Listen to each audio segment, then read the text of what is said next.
Un fantastique show, c'est ce que nous proposent aujourd'hui les pilotes des Grands Prix 250. Aujourd'hui pour le Grand Prix de France à Villars-sous-Écot lors de cette deuxième manche, une deuxième manche superbe menée effectivement par Stéphane Everts, mais avec Sébastien Tortelli en seconde place et maintenant Frédéric Bollé en troisième position qui a pris le meilleur sur Pete Beirer. Oui, Fred qui vient juste de passer l'Allemand, super. Les Français une nouvelle fois sur le podium, les deux Français les mêmes en ordre inverse par rapport à la première manche, c'est-à-dire cette fois-ci Sébastien Tortelli devant Frédéric Bollé et à nouveau Beirer seulement quatrième. Si Stéphane Everts remplit mieux que mieux son contrat puisqu'il a à nouveau dominé totalement la première manche et il semble à nouveau envoler en cette seconde course puisqu'il possède actuellement 12 secondes d'avance sur Sébastien Tortelli. Sébastien Tortelli qui hélas ne revient pas sur le champion du monde. Pete Beirer lui est un petit peu en retrait, bousculé par les pilotes français, par Tortelli et Bollé. Et on voit ici que la bagarre est à tous les niveaux puisqu'ici c'est pour la 10e place. Altonen en bagarre avec les deux pilotes Suzuki. Et Pierrick Paget. Verwoods et De Witt, suivi par Pierrick Paget, le numéro 29. Vous voyez ici le pilote en bleu, le numéro 29 qui est à la bagarre avec le vice-champion du monde. Le vice-champion du monde par exemple, pas moins, Gisbers et Verwoods. Et Paget est tout à fait dans le rythme. Lui qui a scoré une superbe 7e place en première manche. Il sera certainement un petit peu moins bien classé, mais il est encore capable de rentrer dans les 10 lors de cette seconde course.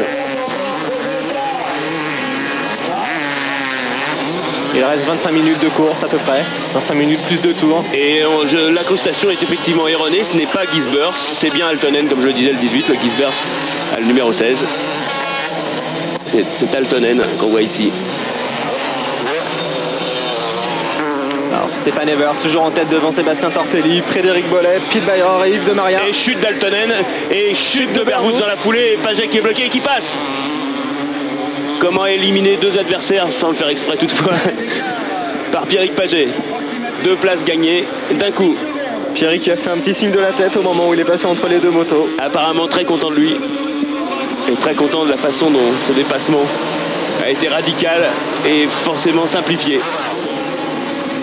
Altonen qui glisse au freinage et Verwoods qui ne peut éviter sa moto. Et Verwoods définitivement poissard en ce début de saison 98. À l'inverse de son compatriote Stéphane Everts. Si Stéphane Everts est bien parti pour conserver sa plaque numéro 1, décidément Martin Verwoods aura beaucoup de mal à conserver la plaque numéro 2, c'est certain. Incroyable Everts. Incroyable Everts. Everts qui nous refait le coup de la première manche. Absolument, et encore pire puisqu'il était en tête là même dès le premier virage. Ses adversaires ne l'ont pas vu du tout. Volland apparemment en difficulté. Avec Thierry Bettis, toujours à l'attaque derrière. Juste devant Carlson. On regrette que Thierry Bettis se soit blessé en début de saison. Il avait sa carte à jouer cette année. Déjà l'année dernière, il avait fait un superbe Grand Prix d'Espagne, puis il s'était blessé au Portugal. Ça avait grandement handicapé sa saison de Grand Prix. Mais Thierry Bettis, c'est clair, même s'il est pour l'instant un statut de pilote privé, et quoi qu'il soit bien aidé par Honda France, Thierry Bettis a sa place en Grand Prix, c'est évident. Talon Volland qui a fait chuter là. Et sa place, je dirais, dans le top 10 des Grands Prix, c'est certain, puisque sans gros moyens, Thierry Bettis fait de l'excellent boulot. On le voit ici à Villars, il a eu cet accident juste avant le début de la saison, il s'est fêlé le coccyx, ou fracturé même le coccyx je crois. Ce qui est évidemment pour un pilote de motocross, quelque chose de très handicapant. Et donc il a effectivement vécu des premiers Grands Prix très difficiles. Il s'est qualifié toutefois en Espagne, mais il n'a pas marqué de points. Carlson qui vient de le passer. Carlson, beaucoup de métiers, Joachim Carlson. Et Bettis a préféré faire l'impasse sur la Hollande. Il a fait un très bon championnat de France élite à Pernes-les-Fontaines, puisqu'il est actuellement second du 250 derrière Nicolas Cailly. Et il se réservait pour Villars, et il l'a bien fait, puisque ça paye effectivement aujourd'hui. Il a fait 9e en première manche, et là il est à nouveau 9e en seconde manche. C'est très bien, Thierry Bettis, bravo. Entre les deux pilotes RJW, les deux officiels Honda anglais, qui sont Joachim Carlson le suédois et l'anglais Justin Morris, qui est maintenant juste derrière Thierry Bettis. Oui, on voit ici le passement de Carlson. Carlson qui passe à l'intérieur. Tandis que Thierry se rate un petit peu sur l'ornière. Et on retrouve le leader. Le leader qui lui aussi fait parfois des petites fautes, qui ne portent pas vraiment à conséquence, mais il a raté l'ornière à nouveau. À nouveau un pied réparateur. Ça ne lui arrive pas souvent à Stéphane Everts. Si vous enregistrez ce Grand Prix sur vidéo, vous pourrez vous passer ce genre de séquence parce que c'est rare. C'est vrai que Stéphane fait vraiment très peu d'erreurs d'habitude. Il a 8 secondes d'avance sur Sébastien Tortelli. Ce qui veut dire que Sébastien a repris 4 secondes. Tortelli est-il capable de revenir? Il lui reste pour ça 20 minutes et 2 tours. Encore on trouve ici Michael Maschio. Talon volante toujours juste devant Joachim Carlson et Thierry Bettis. Talon qui a un petit peu de mal.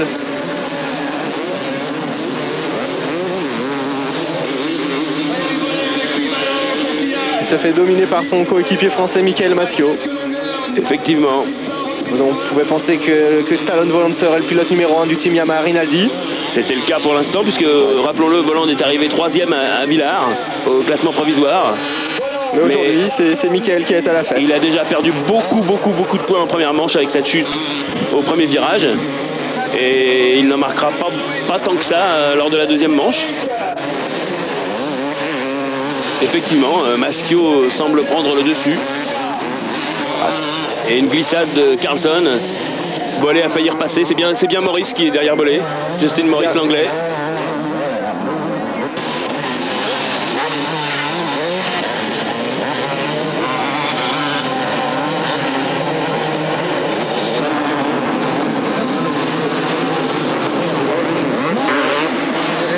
On retrouve Talon Voland devant Carlson. Ils sont en 7e et 8e place. Ils précèdent Thierry Bettis et Justin Maurice, le coéquipier de Joachim Carlson. Tandis que De Witt est 11e et Paget 12e. Paget une fois. À nouveau dans les points. À nouveau dans les points. Super performance de Pierrick. Alors la grande question de cette seconde manche. Sébastien Tortelli, second. Peut-il revenir en 18 minutes et 2 tours sur Stéphane Everts? La question est posée, est-ce possible? Sébastien a-t-il les moyens de revenir sur le champion belge? Alors que Carlson se fait de plus en plus pressant derrière Talon Voland. Effectivement, on voit que Maschio a complètement oublié Talon Voland. Il n'a qu'une place de différence. Non, c'est Yves de Maria qui est... Et Yves de Maria a pris le meilleur sur Maschio. Bettis est attaqué par Justin Maurice.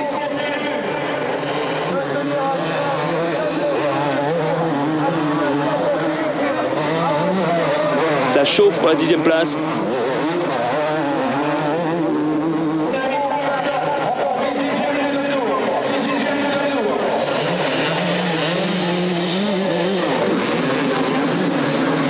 On suit ici Thierry Bettis, le 23, qui précède le jeune anglais Justin Maurice, le 20. Tous deux sur des Honda. Et Maschio qui a un bon... Nicolas Cailly. Abandon effectivement pour Nicolas Cailly. Nicolas Cailly qui doit regarder les performances de son pote Thierry Bettis. Et de son autre pote Pierrick Paget. Pierrick Paget qui l'a grandement aidé lors des essais qualificatifs en le tirant pour réaliser un chrono qualificatif. Sébastien Tortelli qui revient un peu, 7 secondes. 7 secondes, effectivement. On peut penser qu'Evers contrôle, mais on ne sait jamais. Et Thierry Bettis qui réussit à suivre le rythme de Talon Voland des Joachim Carlson. Vraiment une super manche de Thierry. Effectivement, deux des grands animateurs des Grands Prix 250 avec les numéros 5 et 6. C'est pas rien. Carlson qui semble décidé à prendre le meilleur sur Voland.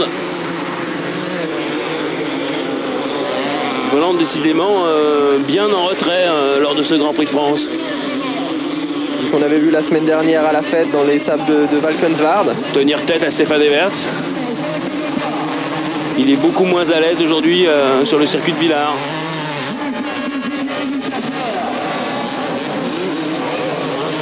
Il est vrai que le terrain s'est considérablement creusé et que la piste est toujours, semble-t-il, très glissante. Oui, mais ça elle a un petit peu séché quand même par rapport à la première manche. On voit que les trajectoires sont un peu plus variées.